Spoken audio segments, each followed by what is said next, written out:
Jo u vra, jo s'u vra, ai që ishte i shumë kërkuar nga drejtësia, drejtori i policisë shtetit, duhet të sigurohet dhe të sigurojë që kjo dilemë të marrë fund, sa më parë.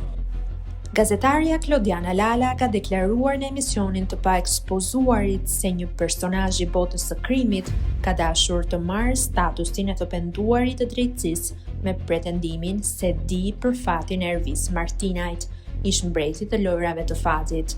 Lala tha se këtij personazhi nuk ju dha statusi të penduarit, ndërsa shtoi se babai i Ervis Martinajt ka kërkuar nga gjykata shpalljen si të zhdukurt djalit të tij. Çfarë bën gjykata sipas gazetares? Shpallen njoftimet dhe qëndrojnë 6 muaj me radhë, nëse ndonjë person mund të ketë të dhëna që mund të informojnë për fatin e Martinajt, i bëhet me dije e gjykatës.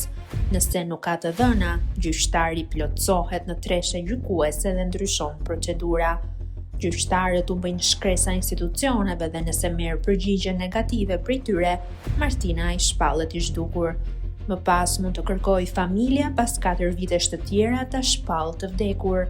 Shpallja se i vdekur është procedurë më e vështirë dhe ndërlikuar.